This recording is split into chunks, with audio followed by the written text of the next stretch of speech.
Hey, I'm Major General Retired Brian Watson. I'm the president of Army Engineer Association, and we're out here at Regimental Week. And one of the key features of Regimental Week is bringing in our industry partners so that we, two things. We can give them feedback about what we see out in units and the equipment that they provide us, but also it allows us to get a glimpse of what might be the future and what we can expect to see that's going to enable us on the battlefield in the next few years. I'm here with an organization called the Army Geospatial Center, and this is a fascinating organization because when you think about it, everything we're doing these days is become based in digital information about the terrain that we're fighting on.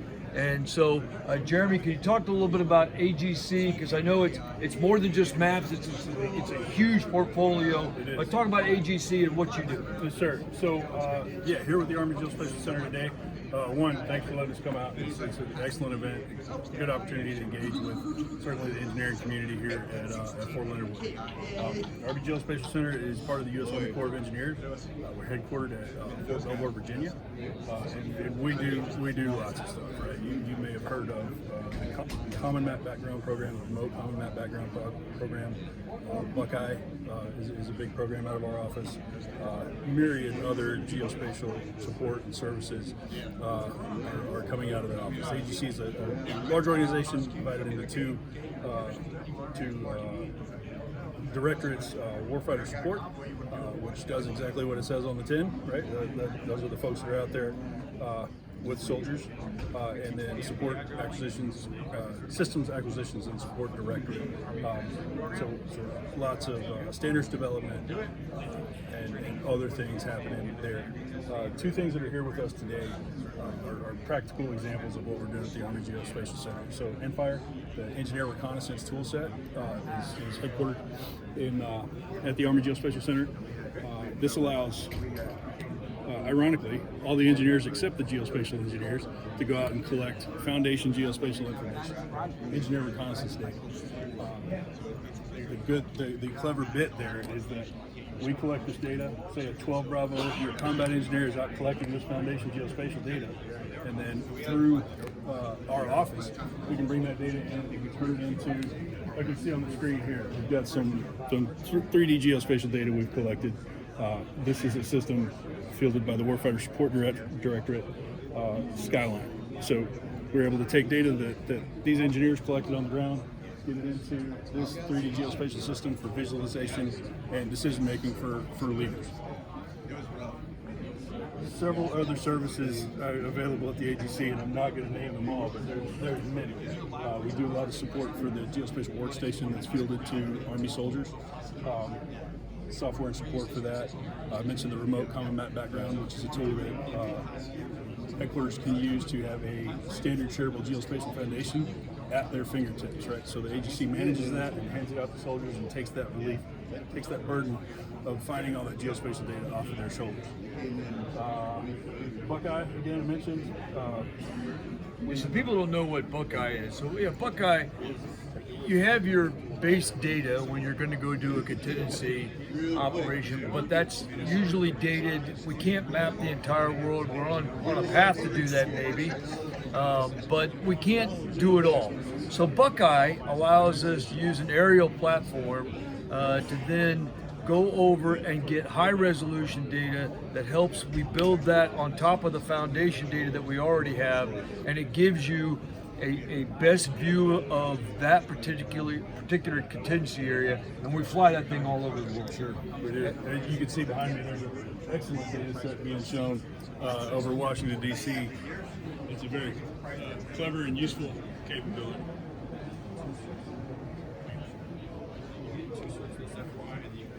And so when you think about what the engineer has to do today, we talked about not only the foundation data, but you help automate route reconnaissance, do route planning.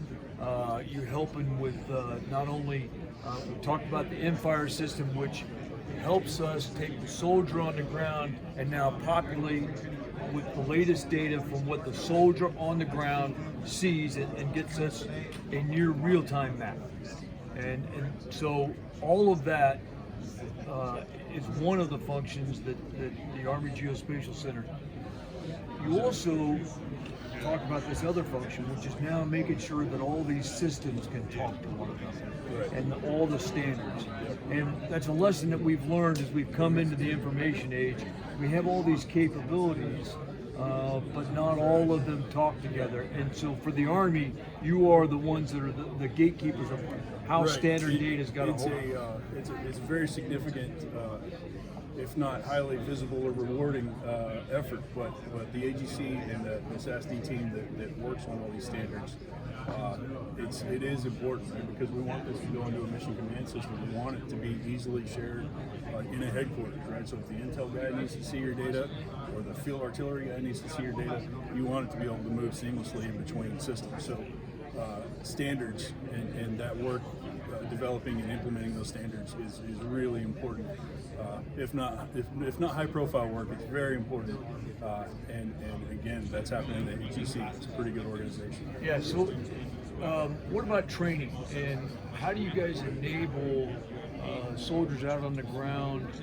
Because not all of us are experts in geospatial. We've got to get there, because it is now, there's almost nothing we can do without having some knowledge of geospatial. Are there training programs that AGC offers that can help units? What's your reach back here? Sure, yeah, it's immense. I remember even being in uniform, as a young warrant, being able to reach back to the Army Geospatial Center and to all these different labs and elements that we have and ask for some sort of support, right? This agency is unique, I feel, amongst defense. You can reach in and get whatever support you're looking for. Somebody's there to help you and try to guide you along. Lots of depth in the geospatial community. We've got folks that have been, part of the geospatial community since the 70s, right? So these guys know how it works from foundation data to making 50K topo maps back in the day to generating these 3D models that you see behind me. But to be clear, the Warfighter Support Directorate, again, they do what they say, right? They're out there with units.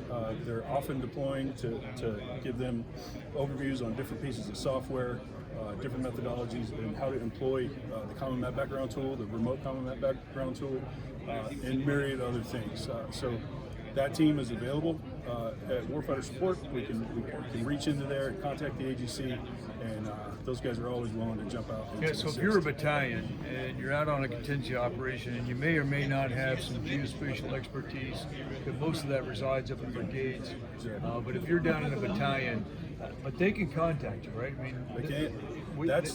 That's actually they can go onto your portal on the web and you've got the ability to reach right into the organization. That's one of the major things that they do is if I am a disadvantaged battalion and I don't have geospatial support, I can reach out to the AGC and they can cut me a hard drive in my AO that requires no significant geospatial knowledge. I just get that hard drive and plug it in, I got maps. And that's all I need to know at that level, right? I don't need to be a geospatial ninja. I just need to be able to see these maps. And that's a huge service that the AGC provides at no cost to the soldier. Yeah, so Jeremy, it's a great organization. Can you talk about, so there are people that want to serve at AJC, and it's not just people who are used to be in the military, it's not just civilians. You have current serving in uniform folks, and so what are some of the opportunities for soldiers, both non-commissioned officers, warrant officers, officers to serve at AGC? Sure, yeah. So service at the AGC can look many different ways. It's a largely civilian organization with Corps of Engineers positions, but we also have a military support team. So we've got NCOs and warrants that rotate through that position, and that's another stealth benefit at the AGC, right? We have this military support team that can kind of form a tiger team and come out and support you whatever your needs might be. So for any high-speed NCOs, young warrants, senior warrants, whoever, there's a potential opportunity there. So I'd encourage you to reach out. Professionally, that's an amazing position because you get exposure to so many other things that are going on in the geospatial community that you just wouldn't see when you're in a conventional Army unit.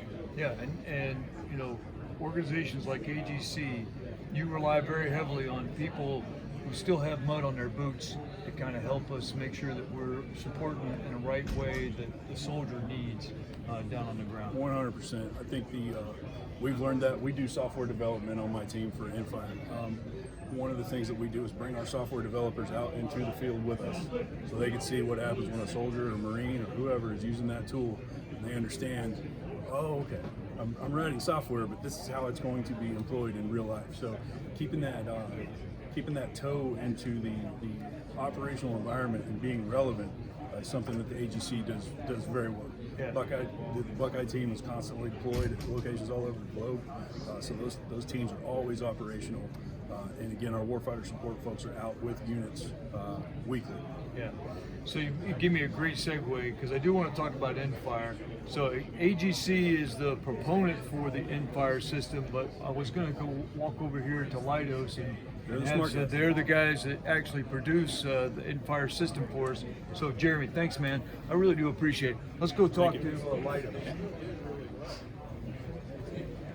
So you heard Jeremy talk about Infire system, and it is the way that we enable the tactical edge to collect data and then help it automatically populate into our maps so that we can distribute that to the force. The Infire system is the program of record to do that. Leidos is the folks that are leading the effort for Infire. So hey, Russell, nice to see you. Hey, you want to talk to us a little bit about what is the current state of play on Infire, what kind of feedback you're getting from soldiers that you're starting to take on board, and then let's talk about where it's all going. Yeah, so Leidos has been supporting Product Director Combat Training Information Systems with the Infire kit for about 8 years now. We've been around for 4 versions. We're about to field the 4th Infire 10.0, but what you're looking at today is Infire version 9.0. This is the currently fielded Infire kit.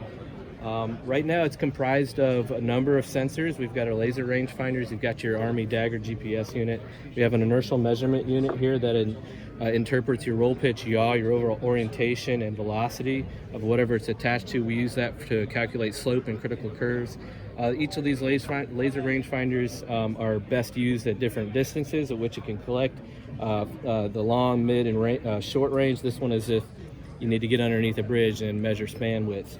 All of this stuff is integrated into our ruggedized GTAC laptop that houses our Infire software.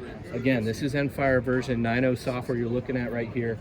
All of this data you're collecting is auto-populated into your Army standard DD recon forms. It's also, as I said, tied to the Army Dagger. So while you're out there collecting, you've dismounted, it pinpoints where you are on the map, and it collects all that for you to visually display that on our base maps, which this is fundamentally a mapping software, right? So we do have a few other features, including the bridge calculation, MLC calculation tool, and that allows the users to determine the MLC values, so you can identify if a bridge can carry a number of Abrams or not. You're asking about where it is and where's the future of Infire. Before we get there, so I know you get feedback from soldiers all the time. You guys are very well connected with folks down in units. What kind of feedback are they getting about current status of Infire and what we're doing about making some improvement? You and I were talking about now making some Bluetooth capabilities and getting rid of some cables and that kind of stuff. We gather feedback. We also train the Infire kits to our soldiers, our gaining units through OpNet training. We collect after-action reports from the soldiers at the end of every training event. So we are always collecting valuable feedback from the soldiers, from the end users themselves. One of the things that they're asking for is remove the cables. We've got a lot of cords here that get kind of plugged into the kit, right? So we want to be able to eliminate cords because that causes like organization or hopping out and having everything corded while you're trying to capture data. That's a problem. So we want to incorporate Bluetooth. We're at the forefront of figuring this out. It's been a tough nut to crack, but we are actually on pace. We believe we have discovered a way following Net Warrior RMF process to Again, it's not Bluetooth, it's not that. It's now how do you have a secure Bluetooth? I mean, that becomes the issue. Yeah, that's right. And that's the whole problem. That's why you got to find the right way to handle it, right? But in tandem to that, we've got our dismounted Infire plugin, or our Infire app. I don't have the phone here today, unfortunately, but we already have a functioning Infire application we can put on our Android phones. You're able to jump out, dismount from your Humvee or Striker, whatever it may be, take your calculations again with your laser rangefinder, plug it into your phone, jump back into your vehicle and get moving, and then you can take your time and transfer it to your Endfire GTAC laptop. We're also working on the feature of how to get the data to other end users. We are converging right now with CPCE, so project conversions, command post computing environment. It's kind of the replacement for COP. We're going to be able to upload and download our engineering data, our reconnaissance information to there for all end users in the military to access, pull, push, you name it. Yeah, so that'll be powerful. So Yes. you got a recon team, they're enabled with Endfire out there. They go out and collect the data, and then it's ingested by our current future Yes. command post systems, and it's near real time. And a variety of echelons for the decision making. You'd asked earlier about some of the other fun stuff. Where's it going? So here's where we're going. What you're looking at right now is our beta version. We have not fielded this yet, but it is fully implemented in our Endfire 9.0 software. Again, we don't train or field on it yet because we're still working on it. But what you're looking at here is a video playback through our LiDAR viewing tool that is included in our Endfire software. We are able to hook up and collect with an easy button from a LiDAR sensor mounted to your vehicle, collect in real time, and then be able to play this back and view it in your Endfire software. So this is just step one. We're going to expand on the proprietary LiDAR sensors and the vendors that also offer other LiDAR sensors. We're also going to expand on the file formats and various LiDAR platform data types so that we can have soldiers plug in whatever LiDAR sensor manufacturer that they have, they can plug and play and start outputting various standard LAS, LAZ, binary point format cloud. Yeah. So with that one, then now you're now taking another form of sensor, Yes. and it really becomes agnostic to whether a soldier's carrying it, whether it's on a UAV, whether it's on a UGV, Yep. and you're able.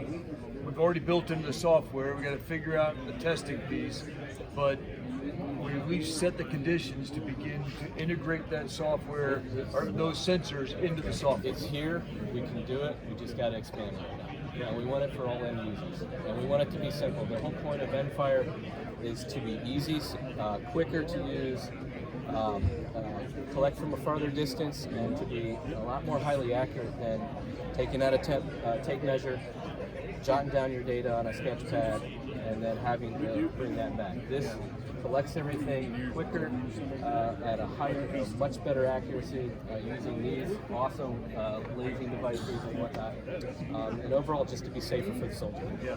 Oh, hey, listen, I appreciate it Thank very you. much. I appreciate Leidos is a great company, and we appreciate your partnership with AGC. We're proud of the mission. Yep. And what I really appreciate is your focus, at the squad platoon level, and enabling them to take their reconnaissance and then populate it so everybody else gains intel from it. So thanks for that. The units have the kits. Take them out. Use them. All right. Hey, Thank you, guys. Yeah, thanks again very much. Remember, lead to serve.